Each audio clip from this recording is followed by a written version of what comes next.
Hey guys, Dakara here and welcome back to my channel. Today we're on Grimm Season 5, Episode 4. The last one we had Nick moving house. He seems to be in a much safer location than what he was. Obviously Adeline's still a little bit nervous. And we also had a new clue who's behind this whole war. So hopefully we'll get a little bit deeper into the details in this one. So without further ado, let's roll that intro and get straight into it. Here we go.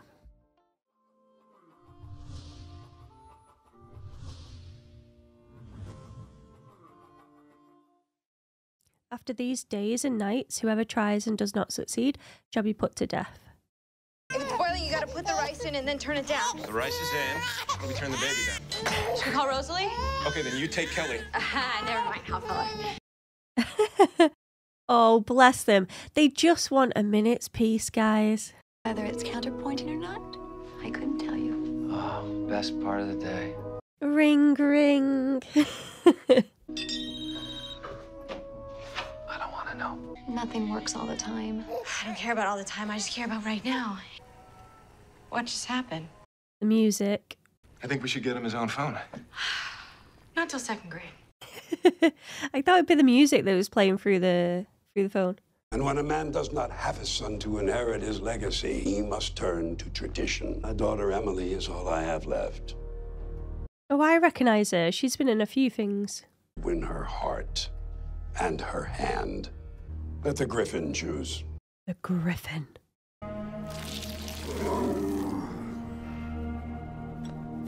Isaac has drawn the longest feather.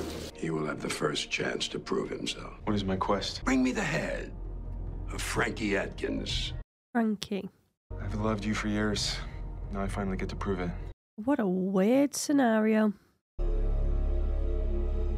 Speaking of weird scenarios. He's my son too. I know, but I don't like having to rely on you. I don't like having to rely on anybody. You've been great. Oh, she's going to bring up how at work. I ran into an old colleague at the grocery store. From your law firm? Mm-hmm. Okay.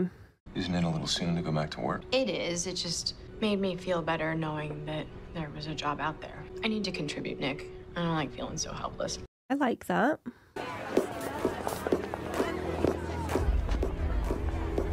It's going to be Frankie in here. There is a big F on the logo.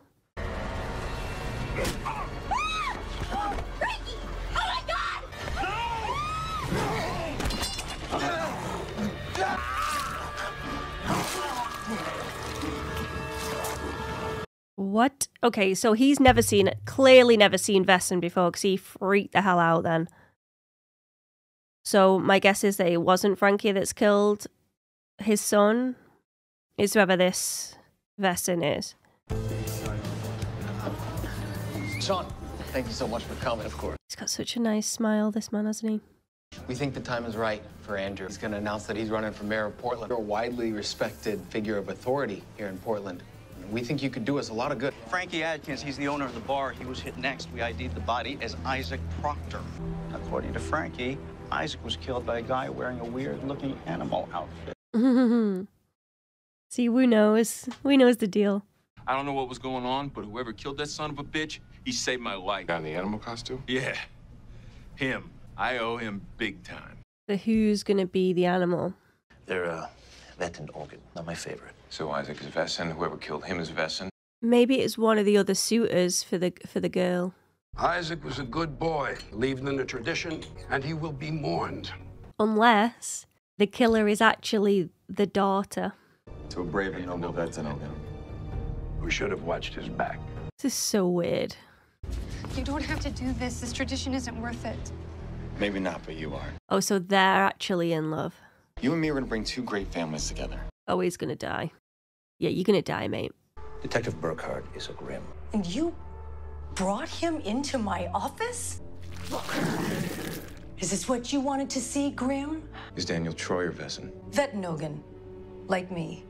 Okay, okay. It's from a guy I used to know a long time ago in Seattle. You want to open it? I'm not sure. She's nervous by the... Just want to let you know that Carlos died. I don't know what your feeling is about him these days. He meant a lot to you at one time. I still remember that song he wrote for you. I'd rather just forget that entire part of my life. That won't be the end of that, though. That's going to get brought back up. You're gonna play the vesting card? Not unless I have to. Once he knows we know, we might not be able to get anything out of him. Yeah. I doubt it. Seems like a piece of work. Can you tell me what this is about? We prefer to talk to your father. Of course. I'll take you to it. Check the inventory. Oof, that is one nice house. What time did Isaac leave last night? Around 11, I think. Was anyone else here besides the three of you? No. It was just Isaac and us. Liars. Liar. Liar. Liar. This is all connected somehow. Yeah, why would Isaac leave here and go and try and kill Frankie? It's Wu. They're gonna say that his son was killed? Never guess what the ME found during Isaac's autopsy. Feather. Not just any old feather, it's a golden feather. What do you think it means? I think we're grasping at feathers. Got the new guy's boss. Bring him in. Yep, here we go. Are you willing to die to protect me? Yes, sir. Nobody's gonna get past me, sir. The plot thickens. He's still thinking about trouble, that's good. Boss is leaving. Make sure everyone's watching my back.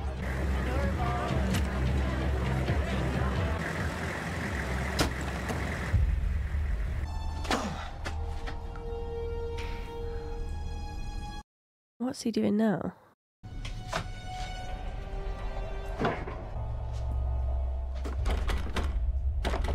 You look a little dirty. Yeah, well, you look, wow. Did Kelly throw up on you? I just realized I forgot to bring clothes to change into. I can get you something. What do you need? Anything without baby puke will be fine. Hey, buddy. Just so you know, not nice to throw up on your mom. Oh, what's he gonna find? You know, you should really buy some clothes. Use the credit card that I got you. I feel a little awkward doing that. Well, not having clothes is awkward. This whole situation is kind of awkward. Oh, hello.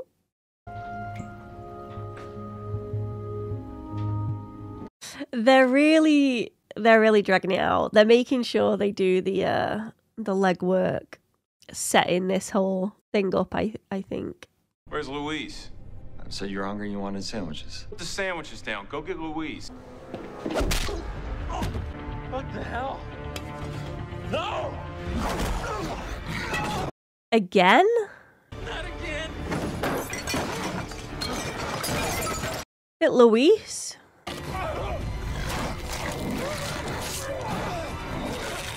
And then he transforms back like he's never been there. It's Louise, right? The other bodyguard. Someone tried to kill Frankie Atkins again. So whoever tried to kill Frankie here at home is our new victim? A little deja vu going on. Deja vu.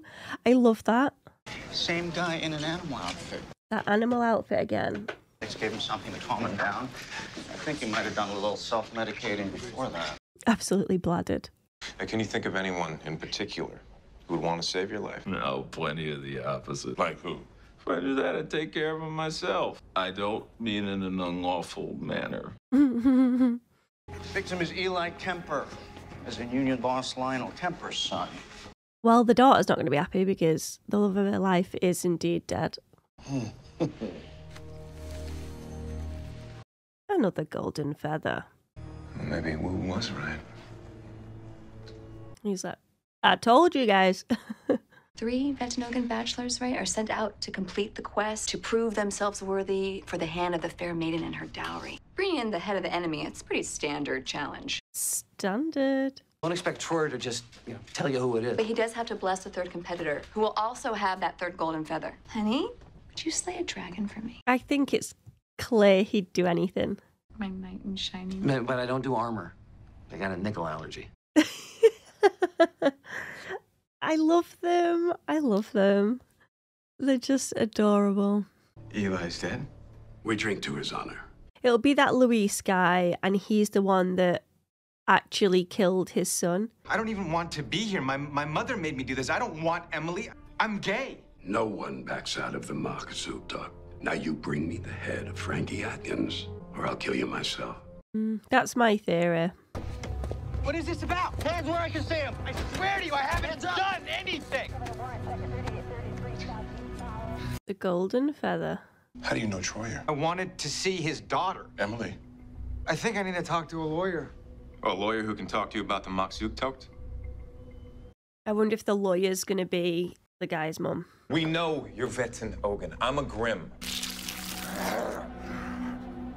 Amanda Proctor's here. A lawyer? She says she knows something you'll find very helpful. Interesting. I know who wants your head. Daniel Troyer. One of your goons killed his son. Technically, he's dead because of you. He's responsible for the death of my son. And I want him dead. Okay.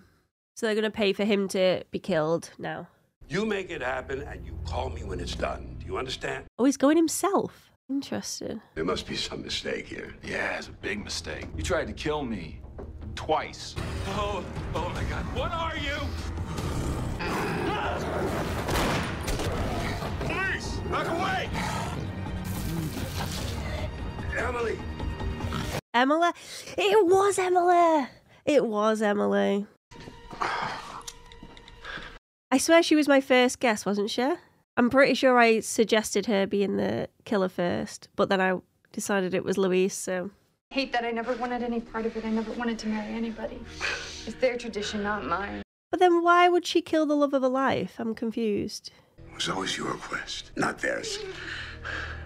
You proved yourself to me. So she killed the one that she loved? Your dad's under arrest for solicitation to kill Frankie Atkins. I'm not a massive fan of that explanation, to be honest. I was worried. About Kelly? No, you. Oh, here we go.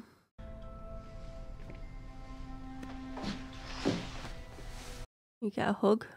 Okay. Stay here. A bike. Trouble? Trouble?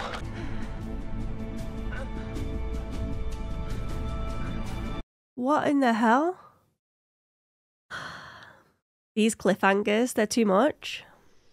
Yet again, another cliffhanger and an absolute cracking episode. Like, I feel like this is extremely good binge-worthy TV right now, and I just can't binge it, and it's making me sad. But it's really good. I'm enjoying it a lot. I'm hoping that Trouble is going to be okay. I mean, she's managed to get to Nick, but what worries me is who's there with her and what the plan is from now. How she even found Nick as well. I do have a lot of questions, and I'm sure Nick does when it comes to Trouble. You can see the relief in his eyes now that he has her in his arms. You can see how much love he has for her. But he's scared. He doesn't really know what's coming other than a war. And I'm sure he needs to sit down with Trouble and ask those questions and see what she says. Because Trouble's someone that we trust. She might have done some wrongdoings or made some poor choices. We don't know yet. But we know that she does care for Nick a lot. And I'm sure whatever it is that she's done, it was to help him, or she believed it was to help him.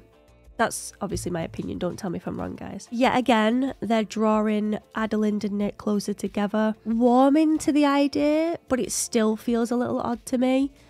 Just because of everything that they've been through. But it's even like, I think it was in the last episode when Nick was saying that Adalind's his first, like the first Veton that he ever saw, and vice versa. He was the first Grimm.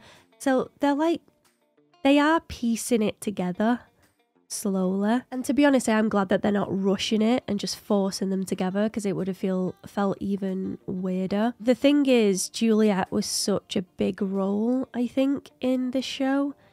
And they were together for a long time, even prior to what we've seen in this. I think it needs to be a decent length of time before Nick gets with anybody else. Obviously, it's a complicated situation anyway, because Juliet did kill his mother at the end. It's not plain sailing from either side of things. And in some respects, Nick could blame Adalind for the loss of Juliet and his mum in one person, because if she didn't trick Nick and sleep with him, they wouldn't be having the baby. And Juliet wouldn't have then had to give Nick his gifts back, so she wouldn't have turned into this powerful hexen beast that ends up killing his mum. So the fact that they're even sharing a house right now is surprising to me. But obviously, we'll see where it goes. I like Adalind, guys. I really do. I've always liked Adalind, but I'm not ignoring all that she's done either. I like her as a character within the show. I think she's always held my interest, and I think that the actress does a brilliant job at portraying her. I really do. So yeah, I'm excited to see where they take it. I also liked the twist in the Monster of the Week side of things when it comes to, was it Emily being the killer? I don't really understand, or there wasn't enough explanation as to why she killed the love of her life. I mean, it was to save Frankie, they said, but still, I don't know, it was just odd. Like, could she not have just spoke to him and said, look, if you go to kill Frankie, then I'm done, and then that whole thing could have been avoided? No, I don't know. It was a bit strange, but I did like the twist nonetheless. So as episodes go, it was a little bit slower than the previous, but still really enjoyable. I'm not complaining at all. And I love those little moments, like Adalind talking to Kelly, talking about Diana, and her getting a bit emotional, hoping that they will come into contact at some point and be a full family. I would like to see that for her. I really would. I just want to see Diana and know that she's okay. The question that I have mainly now is, what happened to Trouble?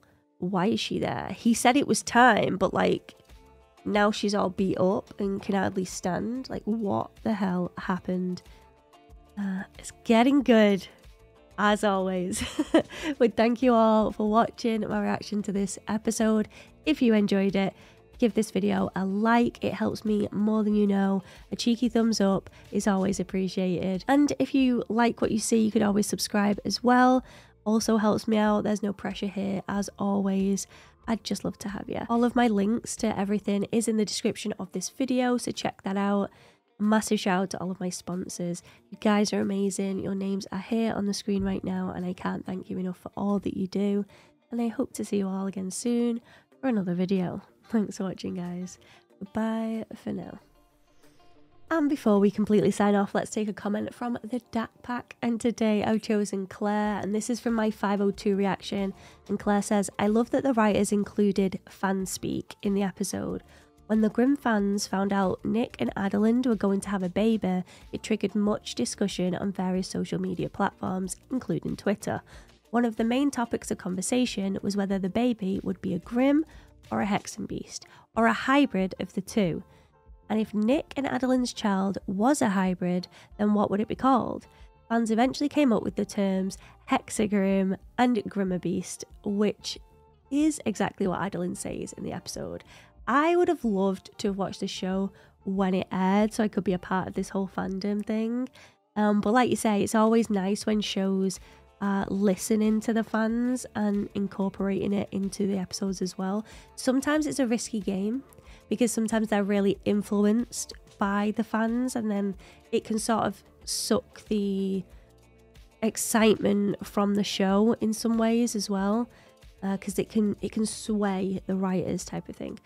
But if it's done well, it's chef's kiss, and by the looks of things, they are really just taking the good from the fandoms and doing little tiny additions rather than changing any major storylines. But again, this is just from what I can gather so far. You guys know more than me, having seen the whole show. But yeah, thank you so much for that behind the scenes little tidbit there, Claire, and for all that you do. And don't forget, guys, if you want to see one of your comments at the end of these videos, then don't forget to leave them in the comment section below, and maybe yours will be next. But until next time, goodbye for now.